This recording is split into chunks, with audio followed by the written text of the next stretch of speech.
ও ভাই, আপনি একটু চিন্তা করে দেখেন, আপনার 70 বছর, 80 বছর, 90 বছর পর্যন্ত আপনার পেরিয়ে গেল, এত বছর পর্যন্ত চক্ষুটাকে আপনি ব্যবহার করতেছেন, কিন্তু একটা দুর্বল পড়ে নাই, এখানে আপনার কোনো বড় ধরনের ক্ষতি হয় নাই, মৃত্যু পর্যন্ত আপনার চোখটা হেফাজতে ছিল, ভালো অবস্থায় মৃত্যুবরণ করেছেন।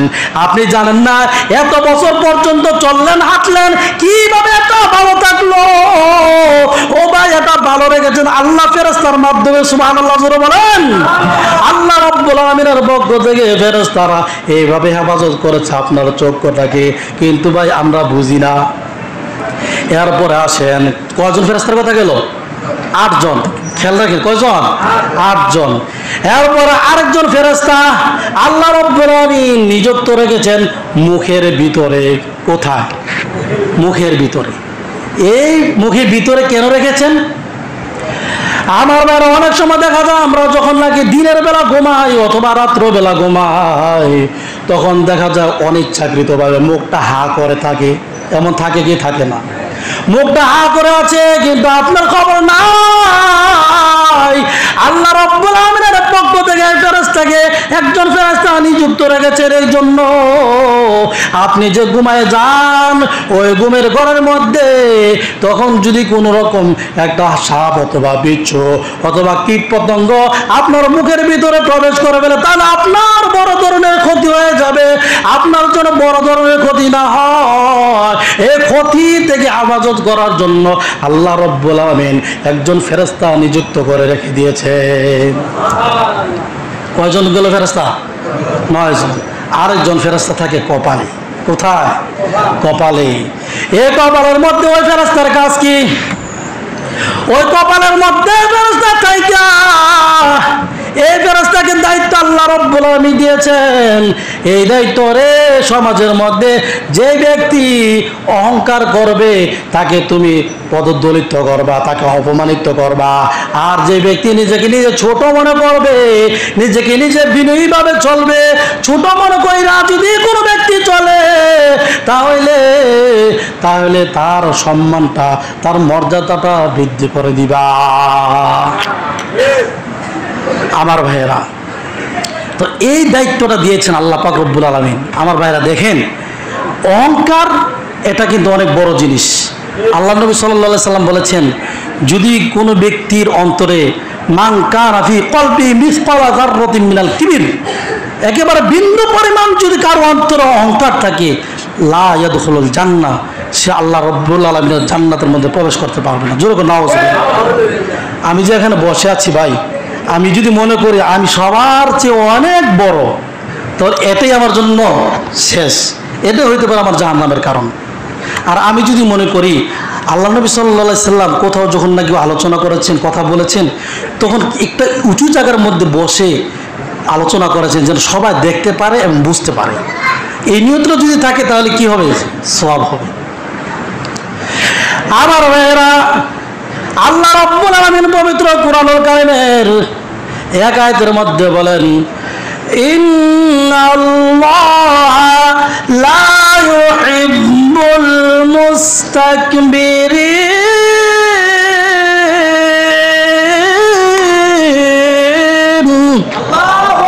আল্লাহ রাব্বুল আলামিন অহংকারীদেরকে ভালোবাসেন না, পছন্দ করেন না। সূরা রাদের 11 নং আয়াতে কারিমা যে প্রথম অংশ, এই প্রথম অংশটা থেকে মুফাসসিরিন কেরাম তাফসীরে কিতাবের মধ্যে যা উল্লেখ করেছেন তার থেকে কিছু আলোচনা করার চেষ্টা করব ইনশাআল্লাহ। যা কিছু বলবো সর্বপ্রথম যেন আমি আমল করতে পারি এবং পাশাপাশি আপনারাও যেন আমল করতে পারেন। সকলে বলেন আল্লাহ আমিন। আগে আমরা এই আয়াতে কারিমার শানে নুজুল জানব, যে আল্লাহ তাআলা কি প্রেক্ষিতে, কোন অবস্থাতে এই আয়াতে কারিমাটুকু নাজিল করেছেন। তাফসীরের কিতাবের মধ্যে, বিভিন্ন তাফসীরের কিতাবের মধ্যে উল্লেখ করা হয়েছে। তার মধ্যে একটি কিতাব হচ্ছে তাফসীরে নূরুল কোরআন, 13 নম্বর খণ্ড। এই আয়াতের শানে নুজুল উল্লেখ করেছেন আল্লাহ নবী বিশ্বনবী রহমাতুল্লিল আলামিন একদিন মসজিদের মধ্যে বসে সাহাবে কেরামদের সাথে কথাবার্তা বলছেন। আল্লাহর নবী বিশ্বনবী রহমাতুল্লিল আলামিন যখন নাকি সাহাবে কেরামদেরকে নিয়ে কথাবার্তা বলতেছেন, ওই সময় দুইজন ব্যক্তি আসতেছে। তাফসীরের কিতাবের মধ্যে উল্লেখ করা হয়েছে, একজনের নাম হচ্ছে আমির ইবনে তুফাইল, আরেকজনের নাম হচ্ছে আরবাদ ইবনে উমাইর। এই দুইজন, তো আমরা সংক্ষিপ্তভাবে নামটা একটু খেয়াল রাখলে আমাদের সুবিধা হবে। একজনের নাম হচ্ছে আরমান, আরেকজনের নাম হচ্ছে কি আরবাদ। দুজনেই ছিল বিধর্মী। ওই সাহাবা কেরাম দেখে চিনে ফেলেছে। আল্লাহর নবী বিশ্ব নবী রহমাতুল্লিল আলামিনকে লক্ষ্য করে বলতেছেন, ইয়া রাসূলুল্লাহ, ইয়া হাবিবাল্লাহ, ওই যে দুইটা লোক আসতেছে তারা তো একটু দুষ্ট প্রকৃতির লোক। আল্লাহ নবী গো, ও আল্লাহর নবী, আপনি যদি আমাদেরকে বলেন তাদেরকে বাধা দিব আসার জন্য, আর যদি বলেন আসতে, আমরা কোনো বাধা দেব না। আল্লাহর নবী বিশ্বনবী রাহমাতুল্লিল আলামিন ডাক দিয়ে বললেন, ও সাহাবারা, আসতে দাও, বাধা দিও না। যদি আল্লাহ রাব্বুল আলামিন তাদের কপালের মধ্যে হেদায়েত রেখে থাকেন, তাহলে হইতে পারে তারা হেদায়েত প্রাপ্ত হয়ে যাবে। আল্লাহ পাক হেদায়েত দান করলে মুহূর্তের সময় লাগে না, ঠিক কিনা জোরে বলেন। এরপরে আল্লাহ নবী সাল্লাল্লাহু আলাইহি সাল্লামের কথা অনুযায়ী অনুমতি পেয়ে সাহাবায়ে কেরাম কোনো বাধা দেন নাই। তখন ওই দুইটা লোক আল্লাহর নবী বিশ্ব নবী রহমাতুল্লিল আলামিনের কাছে আসছে। আসার পর আল্লাহর নবী সাল্লাল্লাহু আলাইহি সাল্লামকে যে আরমান লোকটা আছে, সেই লোকটি আমের, সেই আমের লোকটি ছিল একটু কানা, চোখের মধ্যে একটু সমস্যা ছিল, তো সে ছিল বেশি দুষ্ট। আয়েশা বলতেছে, ও মুহাম্মদ, আমি যদি মুসলমান হই তাহলে তুমি আমাকে কি দিবা? আল্লাহর নবী বিশ্বনবী রাহমাতুল্লিল আলামিন বললেন, শোনো রে, তোমাকে আলাদা কোনো কিছু দেওয়ার তো কোনো আমার পক্ষ থেকে সম্ভব না। তবে অন্যান্য মুসলমানদের যে অবস্থা, অন্যান্য সাহাবায়ে কেরামদের যে অধিকার, সেই অবস্থা তোমার হবে, সে অধিকার তুমি পাইবা, কোনো সমস্যা নাই। কিন্তু সে খুশি হতে পারে নাই। ডাক দিয়া বলতেছে, ও মুহাম্মদ, তুমি যদি আমাকে তোমার যে রাষ্ট্রের ক্ষমতা আছে, সে রাষ্ট্রের ক্ষমতাটা যদি আমাকে দাও, তাহলে আমি মুসলমান হয়ে যাব। না, সম্ভব না, এই ক্ষমতা তো আমার হাতে না। আমার ভাইয়েরা, আপনারা বলেন, আল্লাহ নবী সাল্লাল্লাহু আলাইহি সাল্লামকে ওই যে মক্কা মদিনার মধ্যে যে প্রভাবটা দিয়েছিলেন, এই প্রভাবটা কি কেউ হাতে দেওয়া নাকি আল্লাহর দেওয়া? জোরে বলেন, কার দেওয়া? আমার ভাইয়েরা, তখন আল্লাহ নবী সাল্লাল্লাহু আলাইহি সাল্লামের কথা শুনিয়া ওই আমের ডাক দিয়ে বলতেছে, না, তাহলে মুসলমান হওয়া যাবে না। তবে আরেকটা কথা বলি, যদি আমাকে পুরা রাষ্ট্রের ক্ষমতা না দেন, তাহলে আমাকে যদি একটা প্রান্তের, একটা নগরীর অথবা একটা অঞ্চলের যদি আমাকে নেতা বানান, তাহলেও আমি মুসলমান হয়ে যাব। আল্লাহ নবী বিশ্বনবী রাহমাতুল্লিল আলামিন ডাক দিয়ে বলেন, না না, সম্ভব না, এটা আমার কোনো কৃতিত্ব নয়, এটা সম্পূর্ণ আল্লাহ পাকের হাতে। আমার ভাইয়েরা, এরপরে দেখা গেল সে যখন নাকি কোনো রকমের ক্ষমতা পাচ্ছে না, কোনো নেতা হওয়ার সুযোগ পাচ্ছে না, এরপরে দেখা গেল এই লোকটা আল্লাহ নবী সাল্লাল্লাহু আলাইহি সাল্লামকে ইশারা করলেন, এখানে আসেন। যখন নাকি আসছে, একটু আজগার মধ্যে চলে গেছে, যাওয়ার পরে কথাবার্তা বলতেছে। কিন্তু যখন নাকি তারা দুইজন আসছিল, তারা একটু অন্য রকমের ক্ষতি করার জন্য আল্লাহ নবী সাল্লাল্লাহু আলাইহি সাল্লামকে হত্যা করার চক্রান্ত করে আসছিল। জোরে করে নাউজুবিল্লাহ। বলে আসছিল যদি মুহাম্মদকে নিয়ে আলাদাভাবে যখন নাকি কথাবার্তা বলতে থাকবো, ওই সময় কিন্তু পিছন দিক থেকে তুমি তরবারিটা গোপন স্থান থেকে বের করে খতম কইরা দিবা। নাউজুবিল্লাহ বলেন। আমার ভাইয়েরা যখন নাকি এভাবে কথাবার্তা বলতেছে, হঠাৎ করে দেখতে পায় সাথে লোকটা যে আর বাপ লোকটা ছিল তরবারিটা পিছন দিক থেকে গোপন স্থান থেকে বের করতেছে। আল্লাহ নবী সাল্লাল্লাহু আলাইহি সাল্লামের নজরটা হঠাৎ করে ওই ব্যক্তির পিছনে দিকে চলে গেছে, তার দিকে চলে গেছে দৃষ্টি। যাওয়ার পর বুঝতে পারলেন আসলে তো তরবারি বের করতেছে আমাকে হত্যা করার জন্য। আল্লাহ নবী বিশ্ব নবী রাহমাতুল লিল আলামিন দুঃখ ভরা মন, কি অপরাধ করলাম, কি অন্যায় করলাম, আমার কি অন্যায়, কেন আমাকে এমন করতে চায়? আল্লাহ নবী সাল্লাল্লাহু আলাইহি সাল্লাম একটু মুখে মুখে মুখটা নাড়াইয়া আল্লাহর কাছে দোয়া করতেছেন, আল্লাহ গো আমার এই যে একটা অবস্থা দেখা যায় আমাকে ক্ষতি করার জন্য, আমাকে হত্যা করার জন্য চক্রান্ত করতেছে গো আল্লাহ, তুমি তার ব্যবস্থা করবা, তুমি তার বিচার করবা, তোমার কাছে আমি বিচার দিলাম। এই কথা যখন নাকি আল্লাহ নবী সাল্লাল্লাহু আলাইহি সাল্লাম মনে মনে বলেছেন, একটু ঠোঁটটা নাড়িয়ে বলেছেন, তখন কিতাবের মধ্যে আসছে ওই সময় ছিল আকাশের অবস্থা একেবারে ক্লিয়ার, গরম ভাব ছিল। কিন্তু হঠাৎ করে আল্লাহ নবী সাল্লাল্লাহু আলাইহি সাল্লাম যখন নাকি দোয়াটা করেছেন, সাথে সাথে আকাশের অবস্থাটা মেঘাচ্ছন্ন হয়ে গেছে। একেবারে হঠাৎ করে আবার বিদ্যুতের মতো হইয়া ওই লোকটা, যে লোকটা তরবারি বের করেছিল, ওই লোকটার উপরে বিদ্যুতের মতো কি যেন পড়েছে, একেবারে সাথে সাথে খতম হয়ে গেছে।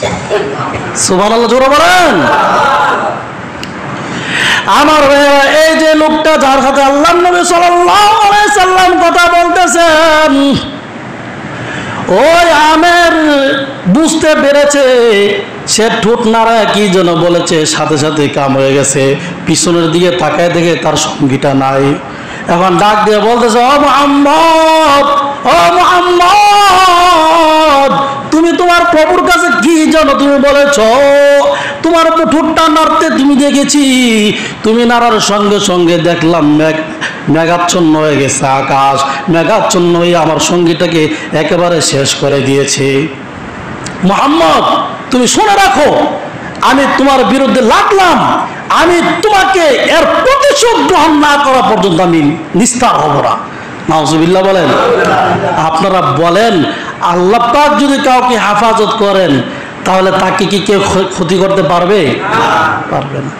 সারা দুনিয়া হো মুখালিফ ফির কুছ নেহি নুকসান হ্যায়, ডর নেহি কুছ গম নেহি জব রহমতে গফফার হ্যায়, ডর নেহি কুছ গম নেহি জব রহমতে গফফার হ্যায়।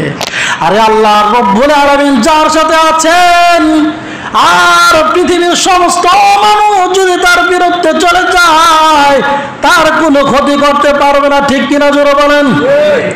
আর আল্লাহ রব্বুল আলামিন যদি তার সাথে না থাকেন, সমস্ত পৃথিবীর মানুষ থাকলেও কোনো লাভ হবে না। আমার ভাইয়েরা, ওই আমির ইবনে তুফাইল যখন নাকি বলেছে আমি তোমার এই প্রতিশোধ গ্রহণ করব, তখন আল্লাহর নবী বিশ্ব নবী রাহমাতুল লিল আলামিন জবাব দিলেন, শুনো রে, তুমি আমাকে পারবা না, তো আমাকে আল্লাহ রব্বুল আলামিন হেফাজত করবেন। এরপরে এই লোক তাফসীর কিতাবের মধ্যে উল্লেখ করা হয়েছে, সে পরের দিন একটা অশ্বের উপর আরোহণ হয়ে তরবারি হাতে নিয়ে একটা খালি ময়দানের দিকে আসতেছে আল্লাহ নবী সাল্লাল্লাহু আলাইহি সাল্লামকে খতম করার জন্য। নাউজুবিল্লাহ বলেন। ওই অশ্বের উপরে উঠিয়া যখন নাকি আক্রমণ করবে চিন্তা করতেছে, আর মাঠের মধ্যে যাইয়া বলতেছে, ও আমার সঙ্গীটাকে যে নাকি মৃত্যুবরণ করাইছ, যে ফেরেশতা মৃত্যুবরণ করাইছিল, এখন আসো আমার সামনে, দেখি তোমার কত বড় সাহস। নাউজুবিল্লাহ বলেন। এরপরে বলতেছে এটা যদি মুহাম্মদকে পাই জীবনের জন্য আমি খতম করে দেব। কিন্তু আমার ভাইরা যখন নাকি চিন্তা ভাবনা নিয়ে আগ্রহ নিয়ে আছে, আল্লাহ নবী সাল্লাল্লাহু আলাইহি সাল্লামকে মতে মতে খোঁজ দিছে, কিন্তু দেখা গেল ওই সময় আল্লাহ রব্বুল আলামিন একজন ফেরেশতা আকাশ থেকে পাঠাইলেন। আকাশ থেকে আইসা ও আল্লাহ রব্বুল আলামিনের পক্ষ থেকে ফেরেশতা তাকে এমন একটা আঘাত করেছে, অশ্ব থেকে পড়ে গেছে জমিনের মধ্যে, পইরা ওইখানে একেবারে খতম করেছেন কে? জোরে বলেন কে? আল্লাহ রব্বুল আলামিন ফেরেশতার মাধ্যমে খতম করে দিয়েছেন। এক তাফসীরের কিতাবের মধ্যে উল্লেখ করা হয়েছে এই লোক এইভাবে শেষ হয় নাই, রোগে আক্রান্ত হয়েছে, আল্লাহ পাক তাকে এমন রোগ দিয়েছেন সেই রোগে একেবারে শেষ। আল্লাহ নবীর সাথে বেঈমানি, আল্লাহ নবীকে অপমান করতে চাও, আল্লাহ নবীকে খতম করতে চাও, এর দায়িত্ব আল্লাহর হাতে, ঠিক কিনা জোরে বলেন? পারবে না। আমার ভাইয়েরা এখন আসেন, এই যে ঘটনাটা তাফসীরে কিতাবের মধ্য থেকে উল্লেখ করলাম, এই ঘটনার প্রেক্ষিতেই আল্লাহ রাব্বুল আলামিন এই আয়াতে কারিমাটা নাযিল করেছেন। সূরা রাদের 11 নং আয়াত। আল্লাহ রাব্বুল আলামিন বলেন লাহু মুআক্কিবাতুম মিন বাইনি ইয়াদাইহি ওয়া মিন খালফিহি ইয়াহফাযুনাহু মিন আমরিল্লাহ। আল্লাহ রাব্বুল আলামিন বলেন মানুষের জন্য আল্লাহ রাব্বুল আলামিন সামনে এবং পিছনে কিছু ফেরেশতাকে নিযুক্ত রেখেছেন। তাফসীরের কিতাবের মধ্যে উল্লেখ করা হয়েছে মানুষদের হেফাজতের জন্য বডিগার্ড হিসাবে আল্লাহ ফেরেশতা নিযুক্ত করেছেন দিনের 10 জন এবং রাতের 10 জন। মোট কতজন? 20 জন। জোরে বলেন কতজন? 20 জন। তাফসীরে কুরতুবীর মধ্যে এটা উল্লেখ করেছেন। তো আমরা আজকে বুঝবো যে এই যে 20 জন ফেরেশতা প্রত্যেকটা মানুষের হেফাজত বা বডিগার্ড হিসেবে কাজ করে। এই ফেরেশতারা কিভাবে কি কাজ করে, কিভাবে দায়িত্ব পালন করে, একটু মনোযোগ দিয়ে আমরা শোনার চেষ্টা করবো ইনশাল্লাহ। তাফসীরে কিতাবের মধ্যে উল্লেখ করা হয়েছে 2 জন ফেরেশতা আল্লাহ রাব্বুল আলামিন নিযুক্ত করেন প্রত্যেকটা মানুষের সামনে এবং পিছনে। একজন থাকে সামনে, আরেকজন থাকে পিছনে। সুবহানাল্লাহ বলেন। এই 2 জন ফেরেশতার কাজ, এই 2 জন ফেরেশতার কাজ হচ্ছে 3টা। কয়টা কাজ? 3টা কাজ। 1 নম্বর কাজ হলো শয়তান শত্রুর আক্রমণ থেকে হেফাজত করে। শয়তান আমাদের শত্রু কিনা বলেন? শয়তান আমাদের শত্রু না?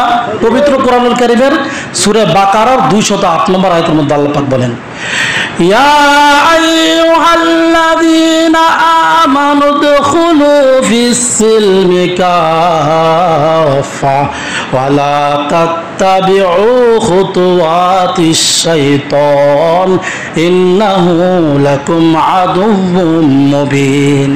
হে ঈমানদাররা, তোমরা পরিপূর্ণভাবে ইসলামের মধ্যে প্রবেশ করো। ওয়ালা তাত্তাবিউ খুতুওয়াতিশ শাইতান, এবং তোমরা শয়তানের পদাঙ্ক অনুসরণ করো না। ইন্নাহু লাকুম আদুউম মুবিন, নিশ্চয়ই শয়তান তোমাদের প্রকাশ্য শত্রু। তাহলে এই আয়াতের মধ্যে প্রকাশ্য শত্রু বলেছেন কে? আল্লাহ। তাহলে শয়তান আমাদের শত্রু। এই শয়তানের আক্রমণ থেকে এই 2 জন ফেরেশতা হেফাজত করেন। আচ্ছা, শয়তান যে শত্রুর কাজ কি? ক্ষতি করা। বিভিন্নভাবে যার যতটুকু ক্ষমতা আছে সেই ক্ষমতা অনুযায়ী চেষ্টা করে তাকে ক্ষতি করতে, ঠিক কিনা বলেন? শয়তানকে কিন্তু আমরা দেখি না। শয়তান ইচ্ছা করলে আমাদেরকে পানির মধ্যে নিয়ে ফেলে দিতে পারত, ইচ্ছা করলে আগুনের মধ্যে নিয়ে ফেলে দিতে পারত, ইচ্ছা করলে আমাদেরকে গর্তের মধ্যে নিয়ে ফেলে দিতে পারত, ঠিক কিনা বলেন? এই মুহূর্তে যদি একটা শয়তান আসে মসজিদের ভিতরে, দইরা যদি কয় আয়ো, দেখ আমরা তো কেউ দেখবো না, দইরে টাইনে টেনে লয়ে গর্তের মধ্যে সুবাই বাইরে লায়, কি হয়? আমরা কিছু করতে পারবো? দেখি তো না, ধরতামও পারি না। কিন্তু এমন করতে পারে না। রাস্তা দিয়ে একা একা হাঁটতেছেন, আপনার আমার শত্রু শয়তান। রাত্র 12টা হয়ে গেছে, কোথা থেকে আসতেছেন, কিন্তু শয়তান যেহেতু শত্রু, ইচ্ছা করলে আপনাকে নিয়ে আগুনের মধ্যে অথবা কোথাও ফেলে মেরে ফেলতে পারে না। আপনি আমি জানি না কেন পারে না, এই জন্য পারে না। তাফসীরে কিতাবের মধ্যে উল্লেখ করা হয়েছে, ওই যে ফেরেশতা দুইজন আল্লাহ রাব্বুল আলামিন সামনে পিছনে রেখেছেন, এই দুইজন ফেরেশতার ভয়ে ওই শয়তান আক্রমণ করতে পারে না, এই ধরনের ক্ষতি করতে পারে না। যেরকম সুবহানাল্লাহ। এরপরে দ্বিতীয় নম্বর যে শত্রু, মানুষ শত্রু। এই মানুষ শত্রু থেকে এই দুইজন ফেরেশতা হেফাজত করেন। ওই ইচ্ছা করলে কিন্তু ক্ষতি করতে পারে না, ক্ষতি করতে আসলে ফেরেশতারা এই হেফাজত করেন, তাদেরকে তাদের হেফাজতের কারণে তারা ক্ষতি করতে পারে না। আবার মাঝে মধ্যে ক্ষতিও হয়, মাঝে মধ্যে শয়তানেরও আক্রমণ করে, পানির মধ্যে পড়ে যায় অথবা পানির মধ্যে নিয়ে ফেলে দেয়, এরকম কিন্তু হয়। এমনটি হয় কেন, এটা একটা প্রশ্ন জাগতে পারে। এটা প্রশ্নের উত্তর হচ্ছে যে আল্লাহ রাব্বুল আলামিন বলেছেন বিআমরিল্লাহ, আল্লাহর নির্দেশে কি হয়, আল্লাহর নির্দেশে তারা দায়িত্ব পালন করে থাকে ফেরেশতারা। যখন নাকি দায়িত্ব পালন করতেছে আল্লাহ রাব্বুল আলামিন যখন নাকি মাঝে মধ্যে বলেন, এই একটু থামো, তুমি দায়িত্ব পালন করো না, একটু অফ থাকো। যখন নাকি এই দুজন ফেরেশতা একটু অফ থাকে, তখনই তাকে পানির মধ্যে ফেলে দেয়, তখনই গাড়ির তলে ফেলায় দেয়, অথবা তাকে আগুনের মধ্যে ফেলায় দেয়। কিন্তু যতক্ষণ পর্যন্ত আল্লাহ নির্দেশ আছে ততক্ষণ পর্যন্ত শয়তান অথবা মানুষ যে শত্রু আছে কোনো ক্ষতি করতে পারে না। এরপর আমার ভাইরা 3 নম্বর যে শত্রু, এটা হচ্ছে আযাবের ফেরেশতা। ও আযাবের ফেরেশতা, এটাও চায় মানুষকে ক্ষতি করতে, কিন্তু দেখা যায় পারে না। আল্লাহর রহমতের যে 2 ফেরেশতা আছে, এই 2 ফেরেশতার কারণে ক্ষতি করতে পারে না। আমার ভাইয়েরা, আমরা বুঝলাম সামনে এবং পিছনে 2 জন ফেরেশতা থাকে।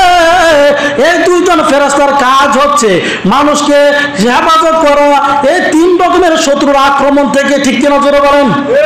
এরপর আসেন আরো 2 জন ফেরেশতার কাজ, একজন থাকেন ডান কাঁধে, আরেকজন থাকেন বাম কাঁধে। এটা তো আমরা জানি, ঠিক কিনা?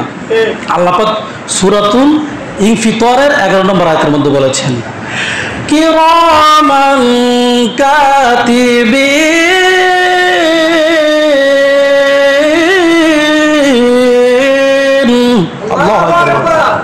এই কিরামান কাতিবিন 2 কাঁধে 2 ফেরেশতা আছে, সম্মানিত ফেরেশতা।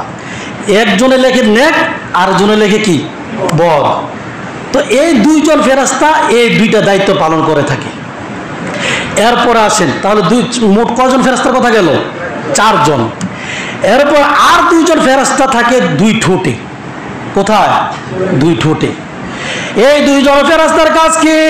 কিতাবের মধ্যে আছে 2 জন ফেরেশতার কাজ হচ্ছে, এই 2 জন ফেরেশতা যখন নাকি কোনো মানুষ, কোনো নবীজির উম্মত আল্লাহ নবী সাল্লাল্লাহু আলাইহি সাল্লামের প্রতি দুরূদ শরীফ পড়ে, যখন নাকি দুরূদ শরীফ পড়ে, এই দুরূদ শরীফের যে ফজিলত, যে সওয়াব আছে, ওই সওয়াবটাকে হেফাজত করার জন্য আল্লাহ রাব্বুল আলামিন প্রত্যেকটা মানুষের ঠোঁটের মধ্যে 2 জন ফেরেশতা নিযুক্ত করে রেখেছেন। আপনি আমি যখনই দুরূদ শরীফ পড়ব, এই 2 জন ফেরেশতার কাজ হচ্ছে এই সওয়াবটাকে সংরক্ষণ করা। আমার ভাইয়েরা, এই জন্য আল্লাহ নবী সাল্লাল্লাহু আলাইহি সাল্লামের প্রতি দুরূদ শরীফ পড়ার দরকার আছে না নাই? জোরে বলে দরকার আছে না নাই? আমার ভাইয়েরা, বিভিন্ন রকমের দুরূদ শরীফ আছে। সাল্লাল্লাহু আলাইহি ওয়াসাল্লাম, সাল্লাল্লাহু আলাইহি ওয়াসাল্লাম, সংক্ষিপ্ত দুরূদ। হাঁটতেছি, চলতেছি, বসে আছি, একটু পড়ি। এরপরে আছে জাযাল্লাহু আন্না মুহাম্মাদান মা ওয়া আহলুহু, জাযাল্লাহু আন্না মুহাম্মাদান মা ওয়া আহলুহু পড়তে পারে। আরেকটা দুরূদ পড়তে পারে সংক্ষিপ্ত, আল্লাহুম্মা সাল্লি আলা মুহাম্মদ, আল্লাহুম্মা সাল্লি আলা মুহাম্মদ। এইভাবে যদি দুরূদ শরীফ পড়ি, তাহলে আল্লাহ রাব্বুল আলামিনের পক্ষ থেকে যে দুরূদ শরীফ হেফাজত করার জন্য, দুরূদ শরীফের যে সওয়াবটা হেফাজত করার জন্য ফেরেশতা নিযুক্ত রেখেছেন 2 ঠোঁটে, তারা এই সওয়াবটাকে হেফাজত করবে। এই হেফাজতটাকে দুনিয়ার কোনো মানুষ নষ্ট করার ক্ষমতা নাই। আমার ভাইয়েরা, দুরূদ শরীফের 4টা স্তর আছে। কয়টা স্তর? 4টা। একটা হচ্ছে ফরজ, আরেকটা হচ্ছে ওয়াজিব, আরেকটা হচ্ছে সুন্নত, আরেকটা হচ্ছে নফল। আল্লাহ রাব্বুল আলামিন বলেছেন সাল্লু আলাইহি ওয়া সাল্লিমু তাসলিমা, তোমরা দুরূদ শরীফ পড়ো, সালাম পড়ো নবীজি সাল্লাল্লাহু আলাইহি সাল্লামের উপর।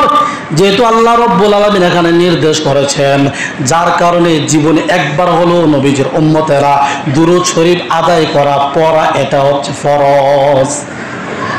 এরপরে কোন একটা অবসর সময় বসে আছেন অথবা কোন একটা মজলিসে বসে আছেন, আল্লাহ নবী সাল্লাল্লাহু আলাইহি সাল্লামের নাম মুখে উচ্চারণ করা হচ্ছে, তখন আপনি যতক্ষণ বসে আছেন কমপক্ষে একবার দুরূদ শরীফ পড়া রাসূল সাল্লাল্লাহু আলাইহি সাল্লামের প্রতি ওয়াজিব। এরপরে নামাজের মধ্যে যে আমরা দুরূদ শরীফটা পড়ি, নামাজের মধ্যে এই দুরূদ শরীফটা পড়া হচ্ছে সুন্নত। আর বাকি সময় হাঁটতেছি, চলতেছি, বৈশা, যে কোনো অবস্থায় দুরূদ শরীফ পড়া এটা হচ্ছে নফল। এটা কি নফল? আচ্ছা ভাই, এখন আসেন, আমরা 6 জন ফেরেশতার কথা শুনলাম। কয়জন ফেরেশতা? 6 জন। 2 জন হচ্ছে কি সামনে পিছনে, এরপরে আর 2 জন 2 কাঁধে, আর 2 জন কোথায়? 2 ঠোঁটে। এখন আসেন, আর 2 জন ফেরেশতা আল্লাহ রাব্বুল আলামিন নিযুক্ত রেখেছেন। 2 জন ফেরেশতা থাকে 2 চোখে। এই চোখের মধ্যে যেন কোনো রকমের ধুল বালি, কোনো রকমের ময়লা যেন পড়তে না পারে, আল্লাহ রাব্বুল আলামিন 2 জন ফেরেশতা নিযুক্ত করে রেখে দিয়েছেন। ও ভাই, আপনি একটু চিন্তা করে দেখেন, আপনার 70 বছর, 80 বছর, 90 বছর পর্যন্ত আপনার পেরিয়ে গেল, এত বছর পর্যন্ত চক্ষুটাকে আপনি ব্যবহার করতেছেন, কিন্তু একটা দুর্বল পড়ে নাই, এখানে আপনার কোনো বড় ধরনের ক্ষতি হয় নাই, মৃত্যু পর্যন্ত আপনার চোখটা হেফাজতে ছিল, ভালো অবস্থায় মৃত্যুবরণ করেছেন। আপনি জানেন না এত বছর পর্যন্ত চললেন, হাঁটলেন, কিভাবে এত ভালো থাকলো? ও ভাই, এটা ভালো রেখেছেন আল্লাহ ফেরেশতার মাধ্যমে। সুবহানাল্লাহ জোরে বলেন। আল্লাহ রাব্বুল আলামিনের পক্ষ থেকে ফেরেশতারা এইভাবে হেফাজত করেছে আপনার চক্ষুটাকে, কিন্তু ভাই আমরা বুঝি না। এরপরে আসেন, কয়জন ফেরেশতার কথা গেল? 8 জন। খেয়াল রাখেন, কয়জন? 8 জন। এরপরে আরেকজন ফেরেশতা আল্লাহ রাব্বুল আলামিন নিযুক্ত রেখেছেন মুখের ভিতরে। কোথায়? মুখের ভিতরে। এই মুখের ভিতরে কেন রেখেছেন? আমার বেলা অনেক সময় দেখা যায় আমরা যখন নাকি দিনের বেলা ঘুমাই অথবা রাত্র বেলা ঘুমাই, তখন দেখা যায় অনিচ্ছাকৃতভাবে মুখটা হা করে থাকে। এমন থাকে কি থাকে না? মুখটা হা করে আছে, কিন্তু আপনার খবর নাই। আল্লাহ রাব্বুল আলামিনের পক্ষ থেকে ফেরেশতাকে একজন ফেরেশতা নিযুক্ত রেখেছেন এই জন্য, আপনি যে ঘুমায় যান ওই ঘুমের ঘরের মধ্যে তখন যদি কোনো রকম একটা সাপ অথবা বিচ্ছু অথবা কীট পতঙ্গ আপনার মুখের ভিতরে প্রবেশ করে ফেলে, তাহলে আপনার বড় ধরনের ক্ষতি হয়ে যাবে। আপনার জন্য বড় ধরনের ক্ষতি না হয়, এই ক্ষতি থেকে হেফাজত করার জন্য আল্লাহ রাব্বুল আলামিন একজন ফেরেশতা নিযুক্ত করে রেখে দিয়েছে। কয়জন গেল ফেরেশতা? 9 জন। আরেকজন ফেরেশতা থাকে কপালে। কোথায়? কপালে। এই কপালের মধ্যে ওই ফেরেশতার কাজ কি? ওই কপালের মধ্যে ফেরেশতা থাইকা এই ফেরেশতাকে দায়িত্ব আল্লাহ রাব্বুল আলামিন দিয়েছেন। এই দায়িত্বরে সমাজের মধ্যে যে ব্যক্তি অহংকার করবে তাকে তুমি পদদলিত করবা, তাকে অপমানিত করবা। আর যে ব্যক্তি নিজেকে নিজে ছোট মনে করবে, নিজেকে নিজে বিনয়ীভাবে চলবে, ছোট মনে কইরা যদি কোনো ব্যক্তি চলে, তাহলে তার সম্মানটা, তার মর্যাদাটা বৃদ্ধি করে দিবা। আমার ভাইয়েরা, তো এই দায়িত্বটা দিয়েছেন আল্লাহ পাক রব্বুল আলামিন। আমার ভাইয়েরা দেখেন, অহংকার এটা কিন্তু অনেক বড় জিনিস। আল্লাহ নবী সাল্লাল্লাহু আলাইহি সাল্লাম বলেছেন, যদি কোনো ব্যক্তির অন্তরে মান কানা ফি কলবি মিসকালা যাররাতিন মিনাল কিবর, একেবারে বিন্দু পরিমাণ যদি কারো অন্তরে অহংকার থাকে, লা ইয়াদখুলুল জান্নাহ, সে আল্লাহ রাব্বুল আলামিনের জান্নাতের মধ্যে প্রবেশ করতে পারবে না। জোরে নাউজুবিল্লাহ। আমি যে এখানে বসে আছি ভাই, আমি যদি মনে করি আমি সবার চেয়ে অনেক বড়, তো এটাই আমার জন্য শেষ, এটা হইতে পারে আমার জাহান্নামের কারণ। আর আমি যদি মনে করি আল্লাহ নবী সাল্লাল্লাহু আলাইহি সাল্লাম কোথাও যখন নাকি আলোচনা করেছেন, কথা বলেছেন, তখন একটা উঁচু জায়গার মধ্যে বসে আলোচনা করেছেন যেন সবাই দেখতে পারে এবং বুঝতে পারে। এই নিয়তটা যদি থাকে তাহলে কি হবে? সওয়াব হবে।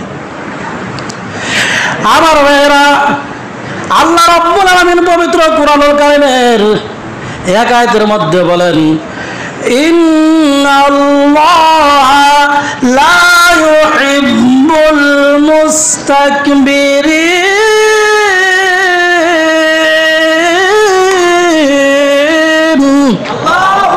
আল্লাহ রাব্বুল আলামিন অহংকারীদেরকে ভালোবাসেন না, পছন্দ করেন না।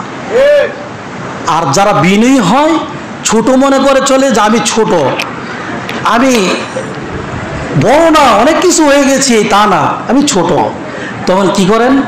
আল্লাহ পাক রব্বুল আলামিন বলেন সে হচ্ছে আল্লাহর খাঁটি বান্দা। ওয়াইবাদুর রাহমানিল্লাযীনা ইয়ামশুনা আলাল আরদি হাওনা। সূরা ফুরকানের 63 নম্বর আয়াতের মধ্যে আল্লাহ পাক রব্বুল আলামিন বলছেন আল্লাহ রব্বুল আলামিনের রহমানের খাঁটি বান্দা হচ্ছে ওই লোক যে নিজেকে নিজে ছোট মনে করে চলে এবং বিনয়ী হয়ে চলে। সুবহানাল্লাহ, জোরে বলেন। আমার ভাইয়েরা দেখেন, অহংকারী না করে নিজেকে নিজে ছোট মনে করে যদি কোন ব্যক্তি চলে, তাহলে তার সম্মান এবং মর্যাদা বাড়িয়ে দেন কে? জোরে বলেন কে? নিজে যাকে বড় বলে বড় সে নয়, লোকে যাকে বড় বলে বড় সে হয়, দশে যাকে বড় বলে বড় সে হয়। ঠিক কিনা? জোরে বলে। আমার ভাইয়েরা, কয়েকটা উদাহরণ দিব, খেয়াল করবেন ইনশাআল্লাহ। আমার ভাইয়েরা, আল্লাহ রাব্বুল আলামিন দুনিয়ার মধ্যে আরব কান্ট্রিতে যারা গিয়েছেন তারা বুঝতে পারেন অনেক পার আছে কি আছে না? জোরে বলেন, আছে না? হাজী সাহেব কই আসেনি? হাজী সাহেব তো গিয়েছেন, যারা হজে গিয়েছেন তারা বুঝতে পারেন। ও আরব দেশের মধ্যে বিভিন্ন জায়গায় গেলে দেখা যায় বড় বড় পাহাড় আছে। ওই পাহাড়গুলোকে আল্লাহ রাব্বুল আলামিন এক সময় লক্ষ্য করে বলেছিলেন, ও পাহাড়েরা, শুনে রাখো, শুনে রাখো, আমি তোমাদের এই পাহাড়গুলোর মধ্য থেকে এমন একটা পাহাড়ের উপরে আমি আমার যে নূহ নবীর কিস্তি আছে, নৌকা আছে, ওই নৌকাটাকে আমি বিরাইতে চাই, কে গ্রহণ করতে চাও? তখন পাহাড়েরা, বিভিন্ন সব পাহাড়েরা যারা ছিল সব পাহাড়েরা বলেছিল হ্যাঁ আমরা গ্রহণ করতে চাই। কিন্তু এই পাহাড়গুলোর মধ্যে থেকে একটা পাহাড়, যে পাহাড়ের নাম হলো যদি পাহাড়, ওই যদি পাহাড় আল্লাহর কাছে বলেছিল, আল্লাহ গো,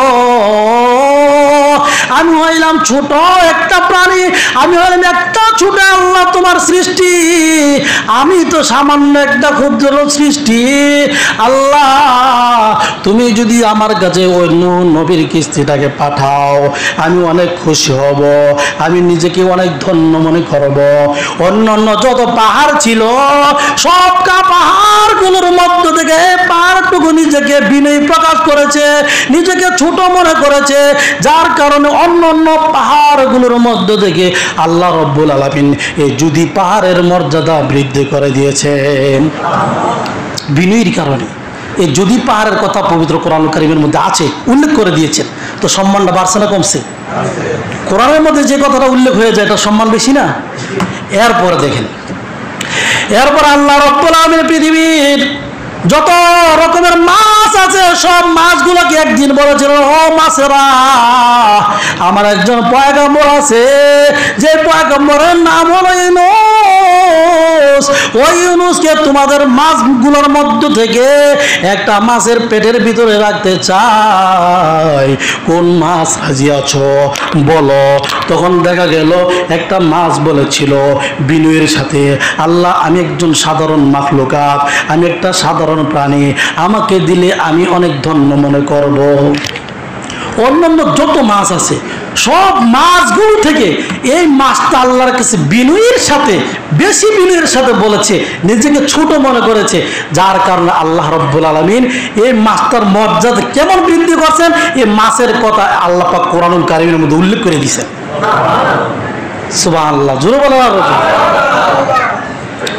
এরপরে দেখেন আল্লাহ রাব্বুল আলামিন পাখিদেরকে এক সময় লক্ষ্য করে বলেছিলাম, পাখিরা রে, ও পাখিরা, শুনে রাখো, শুনে রাখো, আমি আশরাফুল মাখলুকাত মানুষদের জন্য আমি এমন কিছু পদার্থ রাখতে চাই মুখের ভিতরে, যারা এই মানুষেরা তারা উপকার পাবে, মানে মধু রাখতে চাই। কে রাজি আছো? অন্যান্য যত পাখি ছিল সব পাখিদের মধ্য থেকে মৌমাছিরা ডাক দিয়ে বলেছিল, আল্লাহ, আমি একটা ক্ষুদ্র প্রাণী, আমি অনেক ছোট, তুমি আমাকে দিলে আমি ধন্য মনে করব।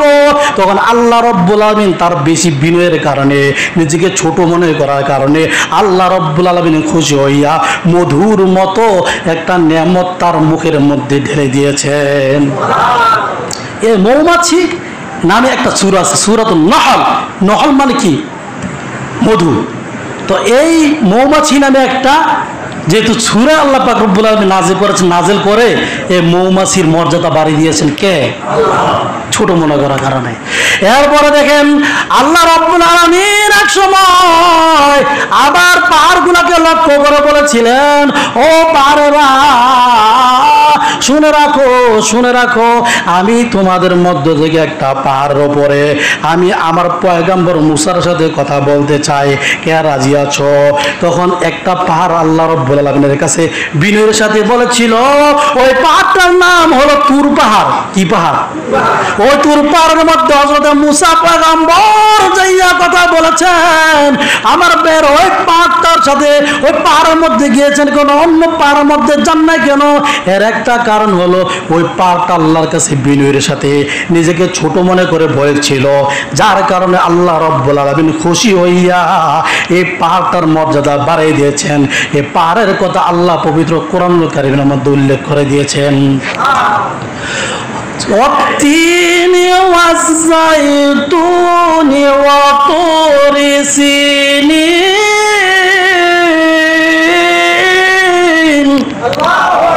অতুর সিনিন, অতুর কথাটা আছে না এখানে? তাহলে তুর পাহাড়, এই তুর পাহাড়ের কথা আল্লাহ পাক পবিত্র কোরআনুল কারীমের মধ্যে উল্লেখ করে তুর পাহাড়ের মর্যাদা বৃদ্ধি করে দিয়েছে। যা হোক ভাই, যে কথাটা আমি বলতেছিলাম আপনাদেরকে খেয়াল করে দেখেন, আল্লাহ পাক রব্বুল আলামিন একজন ফেরেশতাকে রেখেছেন কপালের মধ্যে। এই কপালের মধ্যে তার কাম কি? অহংকারী ব্যক্তিকে অপমানিত করেন, আর যে ব্যক্তি বিনয়ের সাথে চলে, নিজেকে ছোট মনে করে চলে, ওই লোকের মর্যাদাকে আল্লাহ বাড়িয়ে দেন, ওই ফেরেশতার মাধ্যমে বাড়িয়ে দেন। এখন ভাই দেখেন, তাহলে আমরা 10 জন ফেরেশতার কথা বুঝলাম না? কোন ফেরেশতার কি কাজ বুঝলাম তো? এই 10 জন ফেরেশতা ফজরের পর থেকে নিয়ে একবার মাগরিব পর্যন্ত এই দায়িত্ব পালন করে। এরপরে এই মাগরিব পর্যন্ত পালন করার পরে এই 10 জন ফেরেশতা মাগরিবের সময় বিদায় হয়ে যায়। আবার 10 জন ফেরেশতা আল্লাহর পক্ষ থেকে মাগরিবের পর থেকে দায়িত্ব পালন শুরু করে, একবার ফজর পর্যন্ত পালন করে যায়। তাহলে দিনের বেলা মানুষ ঘুমায় হাঁটে, রাত্রে বেলাও কিন্তু ঘুমায় হাঁটে, ঠিক কিনা? তো এই প্রত্যেকটা সময় 20 জন ফেরেশতা আবার আপনার পিছনে লেগে রেখেছেন, আল্লাহ রাব্বুল আলামিন বডিগার্ড হিসাবে দিয়ে রেখেছেন। কিন্তু আমরা বুঝি না, আমরা যেভাবে ইচ্ছা সেভাবে চলছি, ঠিক কিনা বলেন? ওগো নবীর উম্মতেরা, হয়ে আজি দিশাহারা, কোরআন হাদিসের চলো যখন যাহা চায় মনে, নবী বিনে কে দাঁড়াবে পুলসিরাত মিজানে, নবী বিনে কে দাঁড়াবে পুলসিরাত মিজানে। তাহলে আমরা যেইভাবে ইচ্ছে সেইভাবে চলবো, আবার নবীর উম্মত দাবি করবো, তা হবে না।